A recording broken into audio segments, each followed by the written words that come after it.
grasos, recuerda, acá está. Ácidos grasos, recuerda.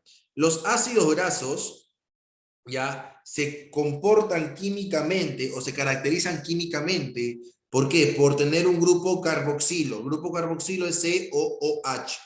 Grupo carboxilo es COOH. Entonces, es una cadena, es un grupo carboxilo unido a una cadena hidrocarbonada. Eso es lo que tienes que acordarte. Un grupo carboxilo unido a una cadena hidrocarbonada. En esta cadena hidrocarbonada puede haber la presencia de un enlace doble, dos enlaces doble o ninguno. Si es que hay un enlace doble, ya hablaríamos de ácidos grasos insaturados. No te olvides de eso. Ácidos grasos insaturados es la presencia de un enlace doble. Ese enlace doble, ¿qué le hace al ácido graso estructuralmente? Lo desvía. La presencia de este doble enlace desvía al ácido graso. ¿Ok? Es por eso que en una membrana plasmática, la presencia de los ácidos grasos insaturados hacen que se comprima más la membrana. ¿Ok? Que esté menos fluida. La presencia de ácidos grasos insaturados disminuye la fluidez de membrana, algo que tienes que tener en cuenta. Listo. Ahora, cuando los ácidos grasos se unen a un glicerol, en este caso un alcohol, vas a formar, por ejemplo, un triglicérido. Un glicerol tiene 3 grupos hidroxilos. Un glicerol tiene 3 grupos hidroxilos. Esos grupos hidroxilos sirven para esterificar. Escucha la reacción. Esterificar ese alcohol con el ácido graso. Esa esterificación de alcohol con el ácido graso, no te olvides, esterificación de alcohol con el ácido graso forma el triglicérido. Forman los triglicéridos. Si se juntan dos, ¿qué pasaría, doctor, si es que yo junto solamente dos ácidos grasos a un glicerol? O sea, un hidroxilo de un glicerol queda libre, así, de esta manera. Un glicerol tiene tres grupos hidroxilos. Un glicerol tiene 3 grupos hidroxilos. Ahora, ¿qué pasa si un grupo hidroxilo ya no se esterifica con un glicerol? Forma un diacilglicerol. Muy bien, Adela.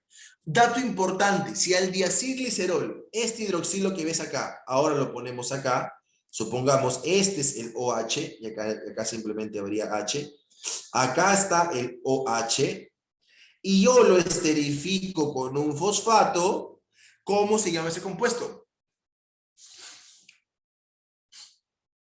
¿Cómo se llama ese compuesto? El diacilglicerol con el fosfato. A todo esto lo llamaríamos ácido fosfatídico. Fosfatídico. Todo este compuesto recibiría el nombre de ácido fosfatídico. ¿Cómo era este compuesto? Un diacilglicerol. ¿Por qué diacilglicerol? Porque hay 2 cadenas, ¿ya? Hay 2 cadenas, así como lo ves acá.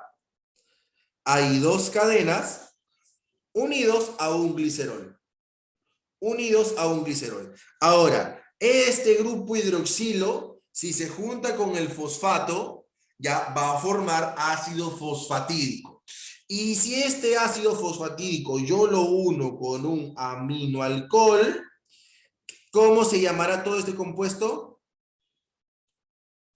¿Cómo se llama todo este compuesto ahora?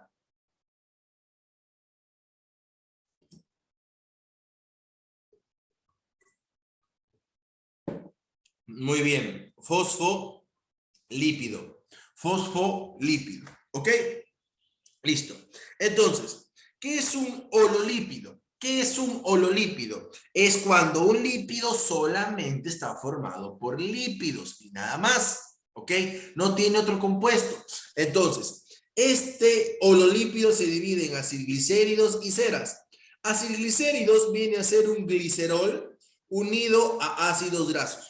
Si está unido a un ácido graso, será monoacilglicérido. Si está unido a 2, diacilglicérido. Y si está unido a 3, triacilglicérido. Y recuerda que el triacilglicérido o triglicérido, su principal fuente o su principal función, ¿cuál es? Su principal función es la energética. ¿ya? Su principal función es ser energética, brinda energía. ¿Qué más era? Aislante térmico. ¿Qué más? Amortiguador. Por eso los bebitos resisten más golpes mecánicamente que un adulto. Si un adulto se cae del primer piso, de un primer piso, pum, hacia abajo y cae de poto, puede que hasta tenga una fractura de coxis. En cambio, si un bebito se cae del primer piso, ya, y cae de poto también, va a lesionarse, claro que va a lesionarse, pero hay menos riesgo de fractura. ¿Por qué? Por la capacidad de grasa que tiene, que es más agua que un viejo. Esa es la diferencia. ¿Ok? Listo. Entonces, ya sabes. Y en pregunta, ¿el glicerol es polar o apolar? ¿El glicerol es polar o apolar?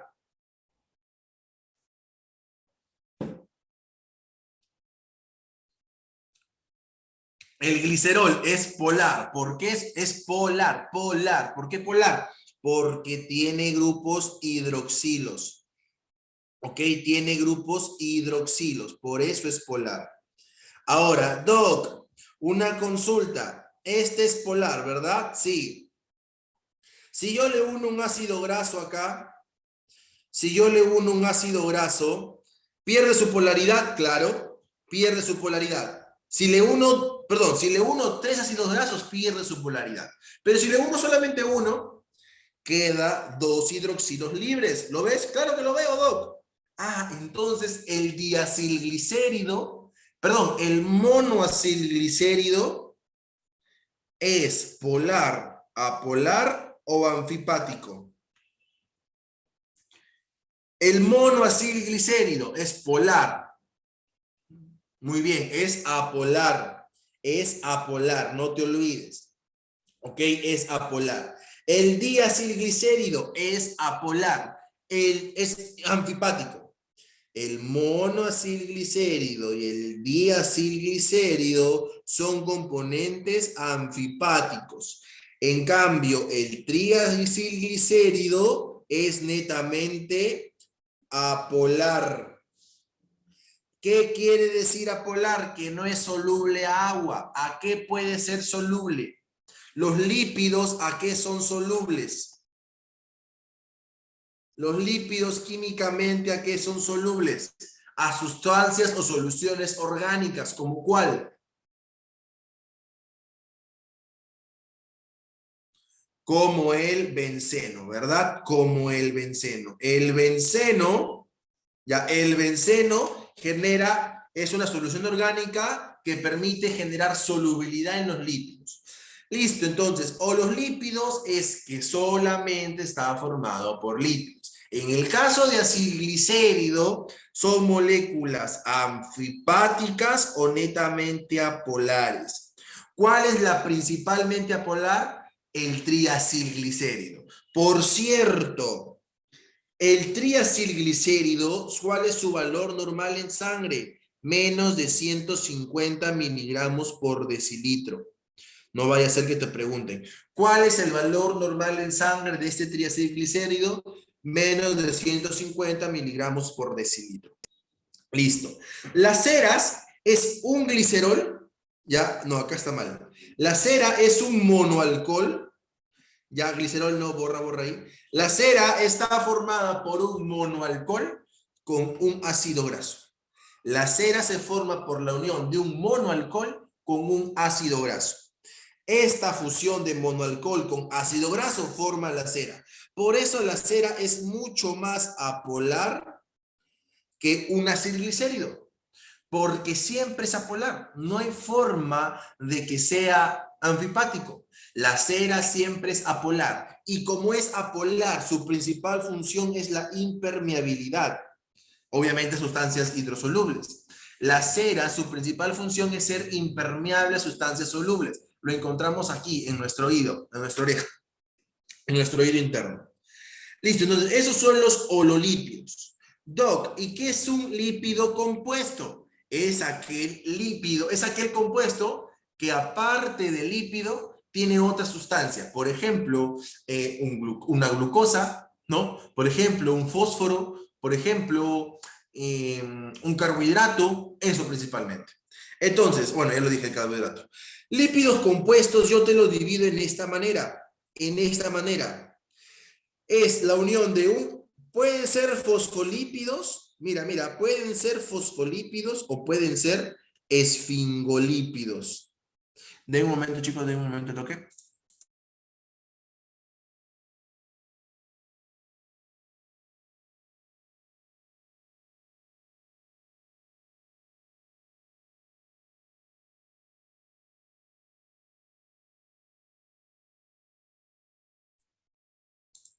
Ya, volvamos. Entonces, los lípidos pueden ser fosfolípidos, o en este caso que ven acá, glucolípidos.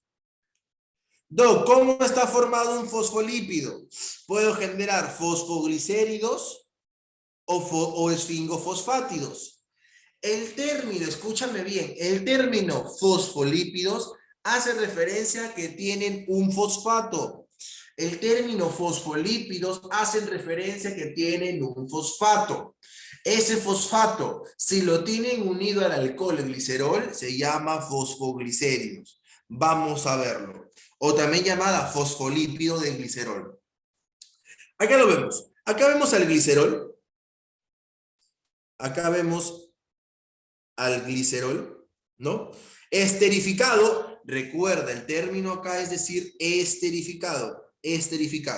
Vemos al glicerol esterificado con 2 ácidos grasos. Vemos al glicerol esterificado con 2 ácidos grasos. Ahora, estos ácidos grasos, en este ejemplo, es uno saturado y uno insaturado. Doc, luego lo voy a unir, el tercer carbono del glicerol, lo voy a unir con un grupo fosfato. Al unirlo con ese grupo fosfato, formo el ácido fosfatídico. Todo este compuesto será el ácido fosfatídico. Si ese fosfato yo lo uno con un grupo orgánico como el aminoalcohol, formo entonces los fosfolípidos de glicerol. Y en los fosfolípidos de glicerol se simboliza de la siguiente manera. Una cabeza hidrofílica y un cuerpo hidrofóbico. El cuerpo hidrofóbico están formados por los ácidos grasos. El cuerpo hidrofílico o la cabeza hidrofílica está formada por el aminoalcohol. Ejemplos de aminoalcohol. A ver, ¿cuáles te sabes? Ejemplos de aminoalcohol. ¿Cuáles te sabes?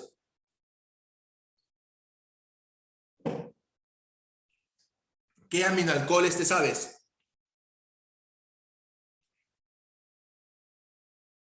La etanolamina.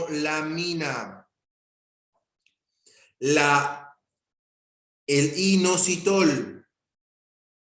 La colina. La serina. Son ejemplos de aminoalcoholes que le brindan la solubilidad o la polaridad al compuesto llamado fosfolípido. Pregunta, ¿el fosfolípido es hidrosoluble, hidrofóbico o apolar? ¿Qué pasa? ¿Qué es el fosfolípido? ¿Hidrosoluble, hidrofóbico o apolar? ¿Qué es el fosfolípido, chicos? ¿Hidrosoluble, hidrofóbico o apolar? Muchachos, no saben. ¿Qué es el fosfolípido? Si tiene una cola, si tiene colas hidrofóbicas y tiene, exacto, es anfipático, no te olvides. ¿El diacilglicérido qué es? El diacilglicérido también es anfipático. ¿El triacilglicérido qué es? ¿El triacilglicérido qué es? El triacilglicérido es netamente apolar, ¿verdad? El triacilglicérido es netamente apolar, ¿ok? En cambio, el fosfolípido es anfipático. El diacilglicérido, el monoacilglicérido también son anfipáticos. ¿La cera qué es? ¿La cera qué es? Netamente apolar o hidrofóbica. Listo. Entonces, ¿por qué los fosfolípidos de glicerol son lípidos compuestos? Porque aparte de lípidos tienen un grupo alcohol llamado glicerol. Por eso se llaman fosfolípidos de glicerol. Otro nombre, fosfoglicéridos. Pero existe otro tipo de lípidos que tiene en vez de glicerol a la esfingosina como alcohol, pero unido a un fosfato. La esfingosina es otro tipo de alcohol. Como vemos acá, acá tenemos la esfingosina. La esfingosina tiene 18 carbonos. La esfingosina tiene 18 carbonos. En estos 18 carbonos, escúchame, en estos 18 carbonos, ¿qué tengo que saber yo? Que en el carbono número 2 tiene un grupo amino. La esfingosina en el carbono número 2 tiene un grupo amino. Por esa razón, la esfingosina es un aminoalcohol de 18 carbonos. ¿Estamos? Listo. Ahora, ¿cuántos enlaces dobles tiene la esfingosina? Tiene solamente un enlace doble. En el carbono 3 está unido el grupo alcohol. En el carbono 1 es importante, ya te voy a explicar por qué. Yo que quiero que te aprendas para mañana o para hoy día mismo, que la esfingosina es un aminoalcohol, nada más. No me interesa que te sepas el número de carbonos. Ya, me interesa que sepas que la esfingosina es un aminoalcohol. Eso que me interesa. Doc, entonces, si es aminoalcohol, tiene un grupo amino y tiene un grupo alcohol. Correcto. ¿Dónde está el grupo amino? En el carbono 2. Y el grupo alcohol en el carbono 3. Eso me interesa que sepas. Más no. Doctor, ¿y si a esa esfingosina yo le agrego un ácido graso? En el grupo amino, si tú le agregas un ácido graso saturado, perdón, un ácido graso, sí, está bien, un ácido graso saturado. Un ácido graso yo le voy a agregar, mire, un ácido graso le agrego. En el carbono 2 forma un nuevo compuesto llamado cerámida. La cerámida es la esfingosina con un ácido graso. Eso es la cerámida. Esfingosina con un ácido graso. Doctor, cuando a la cerámida tú le agregas algo en el carbono 1, vamos a ponerle que sea X. Si a la cerámida yo le agrego algo en el carbono 1, todo este compuesto se va a llamar esfingolípido. Esfingolípido. Los esfingolípidos vienen a ser los lípidos derivados del aminoalcohol esfingosina. Los esfingolípidos vienen a ser los lípidos derivados del aminoalcohol esfingosina. Y hay dos tipos de esfingolípidos. Esfingolípidos. Tienes los esfingofosfátidos y los esfingoglucolípidos. ¿Cómo diferencio eso? De X. Si X es un fosfato unido a la colina, o sea, la fosfocolina, tendré un esfingofosfátimo llamado esfingomielina. Nuevamente, si X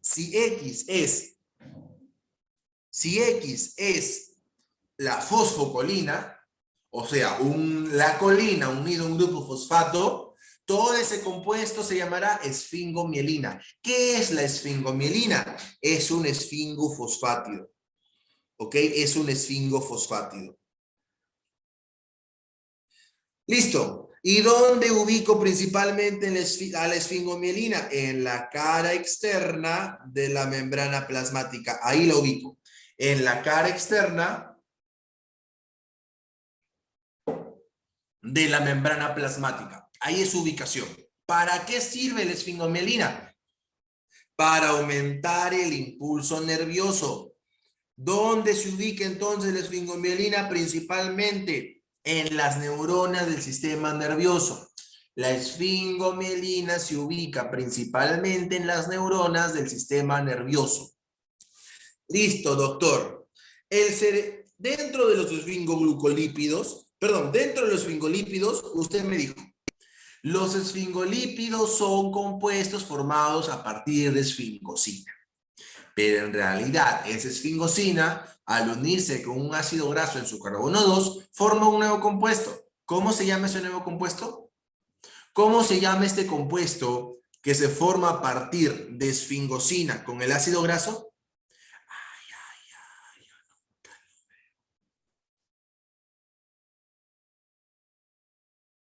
¿Cómo se llama este compuesto que se forma a partir? La cerámida. Muy bien. Si esa cerámida yo lo uno en el carbono 1, yo lo uno a la fosfocolina, se llamará esfingofosfátido y pertenece al fosfolípido por tener un fosfato. ¿Cuál es el ejemplo principal del esfingofosfátido? Esfingomielina. ¿Qué es lo que tenemos presente acá? Es todo esto que ven acá, es de esfingomielina. Doctor, si a esa cerámida, en vez de unirle la fosfocolina, yo le agrego un glúcido, se llamará glucolípido. Si ese glúcido es un monosacárido, tendremos al cerebrósido. Si es un oligosacárido, tenemos al gangliósido. Entonces, ¿qué es un cerebrósido? ¿Qué es un cerebrósido? Viene a ser una cerámida esterificada con un monosacárido en el carbono 1. ¿Y cuál es el principal monosacárido que representa un cerebrósido? La galactosa. La galactosa. Entonces, el principal monosacárido que está formando cerebrósidos es la galactosa. Mejor dicho, si la cerámida, yo acá lo uno con una galactosa, estaré hablando de un cerebrósido. Pero ¿qué pasa si a esa cerámida yo le agrego un oligosacárido? Ahí está. Estaré hablando de un gangliósido. Y da la casualidad que los gangliósidos son los principales glucolípidos de membrana que generan el reconocimiento celular. Yo te he enseñado que los glucolípidos y glucoproteínas forman el glucocálix. Una de las funciones del glucocálix es el reconocimiento celular, aparte de la protección, ¿no? Entonces, ¿cuáles son los principales antígenos que permiten reconocimiento celular? Gangliósidos. ¿Ok? Mira, ya más centrado. ¿Cuáles son los principales antígenos de la célula que se reconocen los gangliósidos? Acá tenemos dos ejemplos. Mira, veo por acá al ácido graso.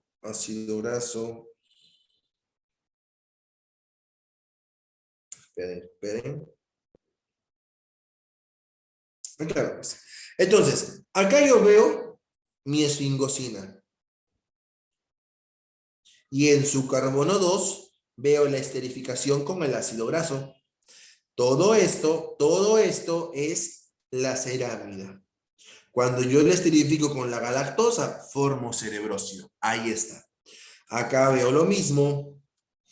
Veo mi cerámica, veo mi esfingosina, pero está esterificada en el carbono 2 con un ácido graso, por lo que también es cerámida. Pero acá ya no está unido a un monosacárido, sino a varios monosacáridos. Por eso se llama gangliósido. Doc, ¿qué es globósido y qué es sulfátido? Cuando la cerámida se une a un disacárido, esto no creo que te pregunten, pero igual, cuando la cerámida se une a un disacárido, formas globósidos. Y si se une a un monosacárido sulfatado, formas sulfátidos. Lo que podría repetir que conformaba a la cerámida. Ya. La cerámida está formada por una esfingosina unido o esterificado con un ácido graso saturado. Un ácido graso.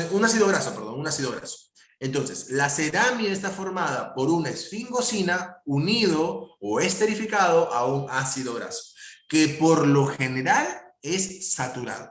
¿Ok? Por lo general es saturado. Ahora, esta esfingosina, recuerda que es un aminoalcohol. Tiene un grupo amino en el carbono 2 y un grupo alcohol en el carbono 3. Listo. Y es importante que la esterificación del ácido graso para formar cerámida se dé en el carbono 2 de la esfingosina. Ok. Listo. Ahora, Doc, los lípidos, estructuralmente hablando, no tienen unidad base, no tienen un pilar base, o sea, no son homogéneos. Estructuralmente hablando, no son homogéneos. Sin embargo, tienen un componente básico, que si bien es cierto, no se va a polimerizar. Su componente básico es el ácido graso. Es el ácido graso. El ácido graso es saturado e insaturado. Son dos tipos. La forma más fácil de aprender de esto es de la siguiente manera. Saturados es porque está lleno, está saturado de enlaces simples. En cambio, el insaturado es cuando no está saturado por enlaces simples, por lo que tiene otro tipo de enlaces que pueden ser enlaces dobles o enlaces triples. Entonces, si está saturado por enlaces simples, quiere decir que son compuestos más estables, ¿ok? Y si son compuestos más estables, tienden a ser sólidos en la temperatura. Sólidos a temperatura ambiente. Suelen ser sólidos a temperatura ambiente. Como son sólidos, suelen ser de predominio o de origen animal. Tienen un alto punto de fusión. ¿Qué es alto punto de fusión? Es el punto, o bueno, ¿qué es la fusión en todo caso? Es cuando cambias de sólido a líquido. Para que tú puedas cambiar de sólido a líquido, como está bien sólido este compuesto, tiene un alto punto de fusión. Ejemplos, tienes el ácido mirístico de 14 carbonos, el ácido palmítico de 16 y el ácido esteárico de 18 carbonos. Listo. Ahora, dentro de los ácidos grasos insaturados, son insaturados porque están formados por enlaces dobles o triples.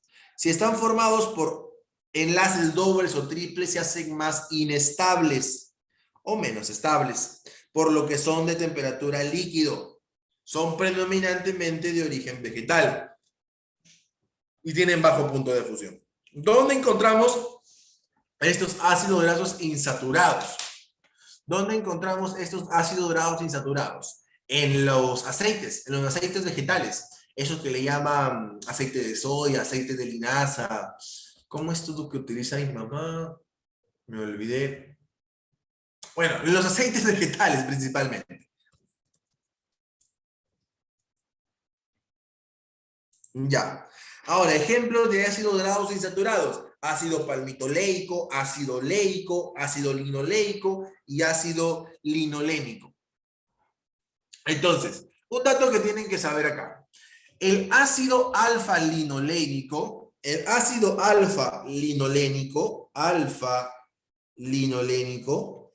tiene 18 carbonos. El ácido alfa-linolénico, porque tiene la N que no tiene linoleico, el ácido alfa-linolénico ya es el omega 3.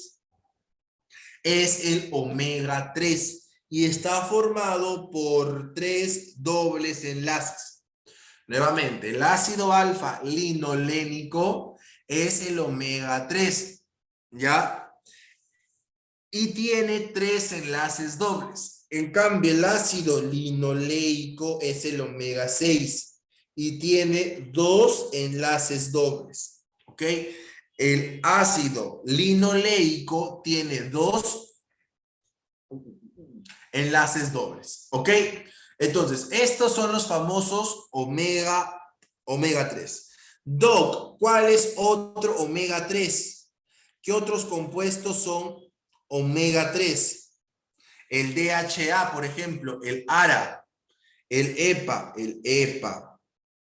el DHA. Son otros compuestos que tienen omega 3. ¿Por qué es importante el omega 3 u omega 6? Pregunta de examen, ¿quién sabe? ¿Quién sabe por qué es importante el omega 3 u omega 6?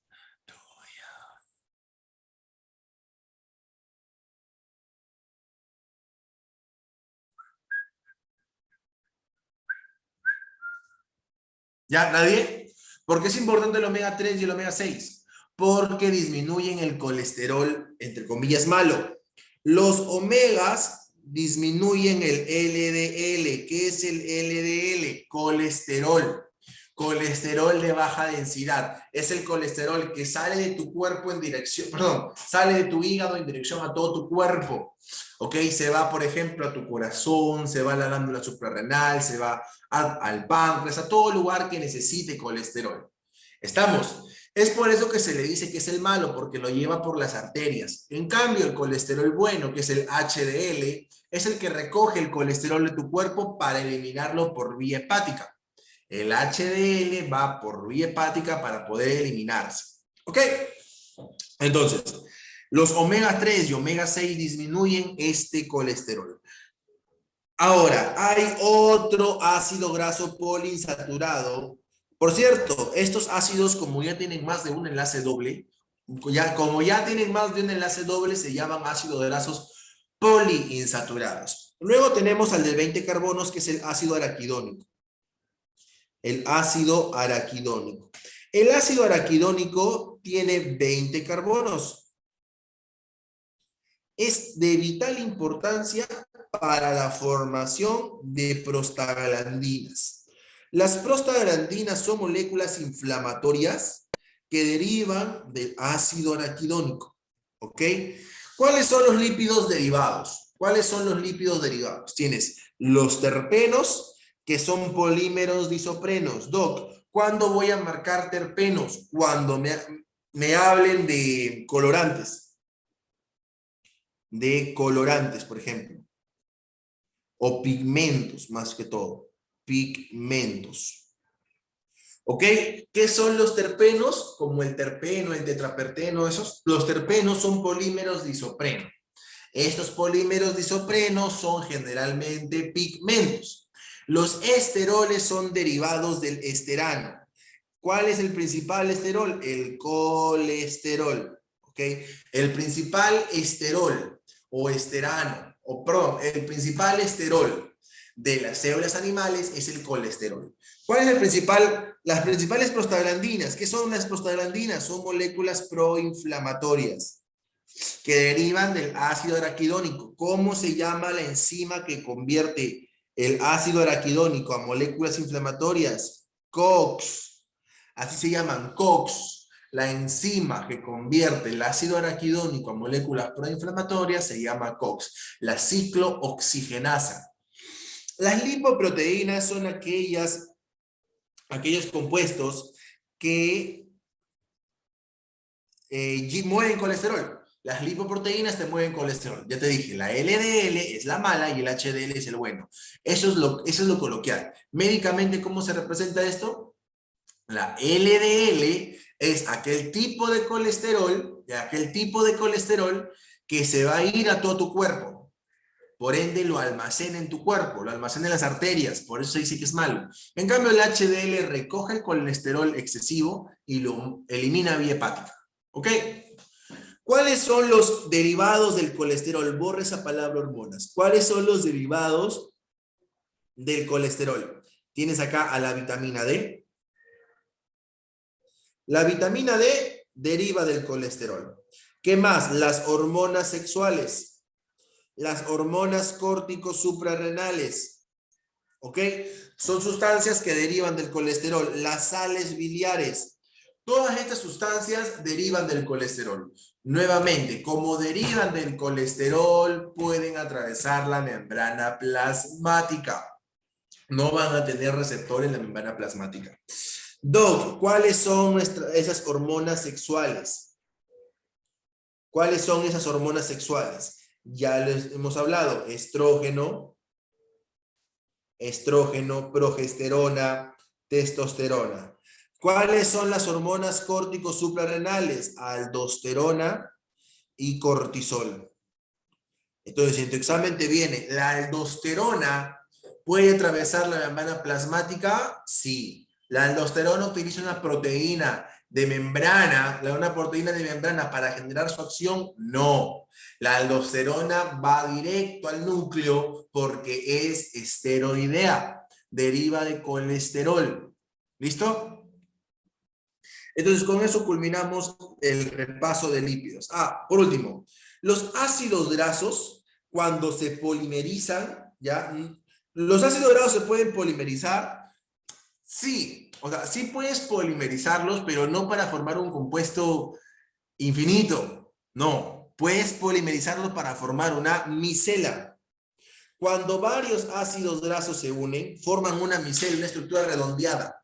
Ya, para que me entiendas, cuando tú lavas los platos, ya, y estás lavando el sartén, ¿no ves unas burbujas, como unas burbujas de aceite? Esas son las micelas. Son ácidos grasos que se han unido entre ellos de forma cónica y que en el interior, o bueno, perdón, y que están delimitando un espacio hidrosoluble.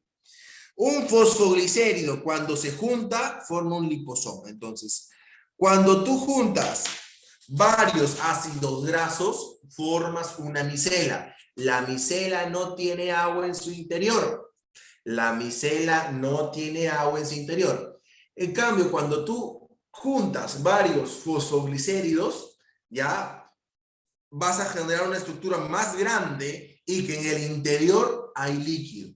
Es la diferencia principal entre un liposoma y una micela.